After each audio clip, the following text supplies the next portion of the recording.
In this beautiful world that we're living in, we've encountered with many different types of ways to make our single-player games even more fun, and one of those ways is to have mods for your games. That is, if you're playing on a PC, so console gamers probably need to squirm for the next couple of years until they get full mod support for every game. Although to be fair, less and less AAA games are getting mod support today.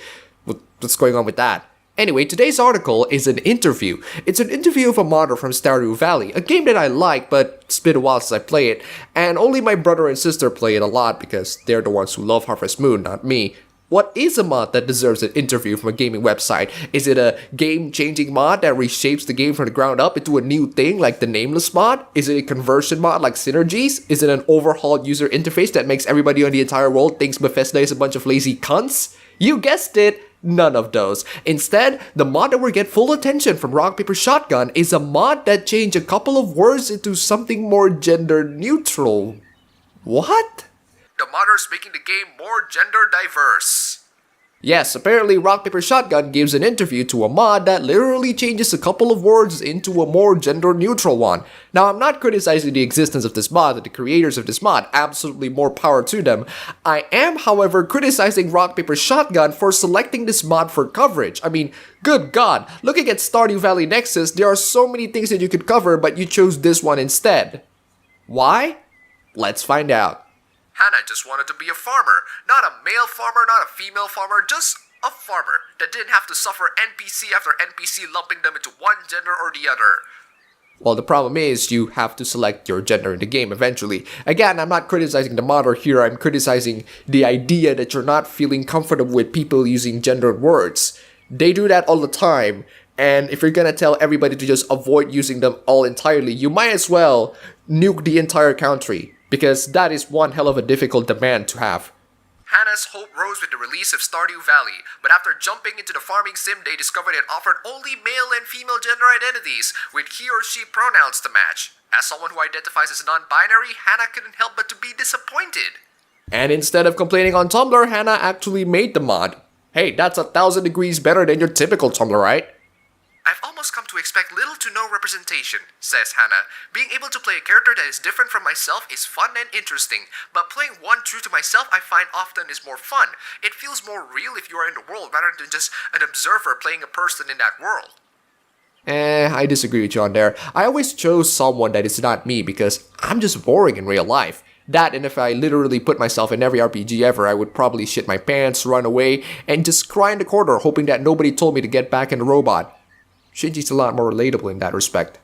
Unwilling to sit idly by, Hannah took it upon themselves to broaden Stardew Valley's gender diversity, modding the game so that NPCs refer to the protagonist with gender-neutral pronouns and replacing the gender symbols in the character creator with ungendered body type indicators. The response from other players was overwhelming. I don't mean to say that your mod is awful or anything, but 36 endorsements, 214 unique downloads, and 576 total downloads aren't exactly overwhelming, at least compared to other mods. I would judge the responses through people's actions and not some encouraging words in the comments. Much of Hannah's support came from a post they stumbled across on Stardew Valley's official forums. The post echoed Hannah's disappointment in the gendered economy, calling for a mod to add a non-binary gender option for the player character. Many other players had thrown their support behind the idea, proving to Hannah that they weren't alone in yearning for broader representation. Again, huge respect to the modder for making the game more fun for more and more people by actually doing so. This is what happens if a typical Tumblrite that complains about how women in video games are like too sexy stop complaining on Tumblr and start actually making games with fat women in there. I might disagree with your worldview, I might find your game to be terrible or not to my taste, but the fact that you went out of your way to produce something gains a lot more respect to me and other audiences than sitting your ass all day. However, this climate of mutual respect is ruined thanks to Rock Paper Shotgun being Rock Paper Shotgun.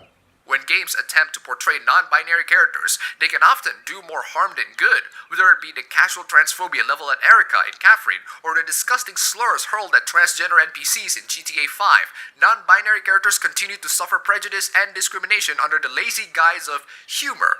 Precious few are granted personalities and purposes that extend beyond their gender identities. Throughout this interview, the modder is like super chill, but the journalist cannot help but to shove in a little bit of feels over reals. Seriously, you're triggered by a couple of minor scenes. And how do you know that these characters are non-binary? And why do you conflate fictional prejudice and discrimination with real prejudice and discrimination? In this new millennia, instead of video games make people violent, we're confronted with video games make people sexist and racist. The only problem is we don't see any of these gaming academic studies pulling their studies out for being monstrously wrong. Though Hannah wants to see more and more non-binary representation, they say that it doesn't belong in every single game, and shoehorning it is only making it seem artificial and out of place. Not all games have to include LGBT representation, and not all should, but there are games where LGBT representation is appropriate and definitely should be included. See? Modder is actually super chill. I would probably have a drink with the modder, then game in the actual journalist Tumblr right. It might not seem like a big issue to some, but when you have to deal with people misgendering and misjudging you on a daily basis, being able to play a game that recognizes and accepts you for who you are can be tremendously empowering. I really just hope people are able to enjoy Stardew Valley as a gender-neutral player, concludes Hannah, and that players will be more comfortable when addressed by their correct pronouns or otherwise in a gender-neutral manner. Listen, Senpai, I don't really care whether you guys recognize me as a boy or a girl. In my opinion, it's more important for a person to be recognized for who they are rather than for what sex they are. And once again, I have to commend Hannah for actually doing something that contributes a million times more than your typical Tumblrite from Rock Paper Shotgun. I might not like the mod or the idea of the mod, but you actually made it. So, good for you, Hannah. Good for you. With that being said, this gender-neutral pronouns is really damn stupid. It's only making things more and more confusing. I am struggling to even form words to refer to Hannah, so I said screw it and refer to Hannah in name because they sound really stupid. This gender pronoun thing is a constant battle in how not to offend people. Like, if you're trans, I refer you to the gender that you're transitioned after. If you're non-binary, what does that even mean?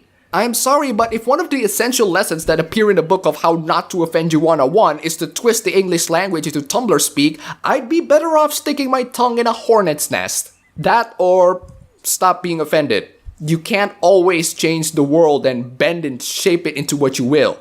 You can do that sometimes in video games that allows you to do so, but well, let's just say this world is a hell of a lot more complicated than video games, and demanding people to change it and shape it and bend reality so that it conforms to your will, that's gonna take a lot of effort, and it's gonna be very difficult for everybody to follow in. It's for this reason Fallout modder Grabstein said about removing gender bias present in Fallout 3's perk system.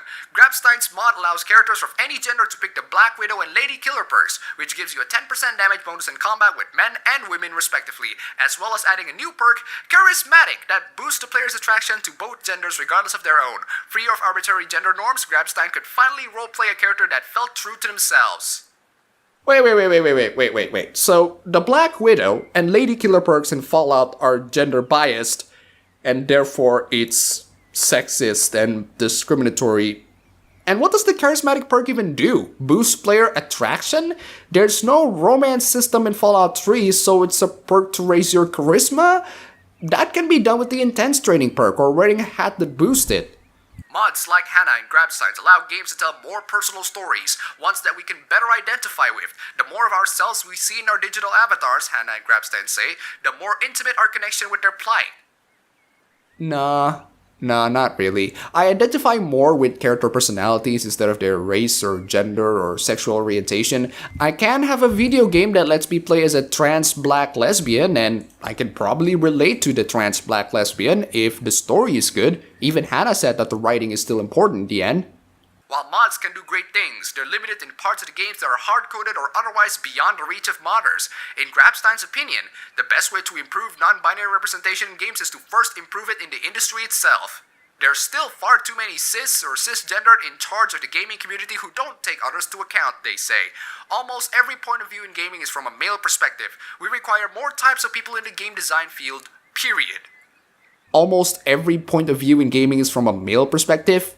What is the male perspective? Literally playing as a man, therefore a male perspective? What is the female perspective then? What is the LGBT perspective? What is the non-binary perspective? I don't think the best way is to improve within the industry itself. I think we should have more and more game developers who are non-binary, just making their own games and make them good and stop caring about the gaming industry as a whole. The game industry is very flawed anyway, and it's definitely not because it's dominated by straight cis white men. It's a lot more to do with money and greed and microtransactions and all of those really stupid things. So, in conclusion, if you can't do anything by complaining, make some media or actually do something productive. This industry definitely needs something productive, and including aspiring game developers who just want to shape the industry and not just the kinds of game developers that game journalists want to bang. Before we end this video, huge thanks to David Beiser, Matt Redneck Billingsley, Keitano Aroju, and my biggest patron on record, Eklon, for the pledges on Patreon. You guys are fantastic. That's all for the video today. If you like this, you can go ahead, click the like button, and subscribe for more. If you wish, you can support me on Patreon. And thanks for watching.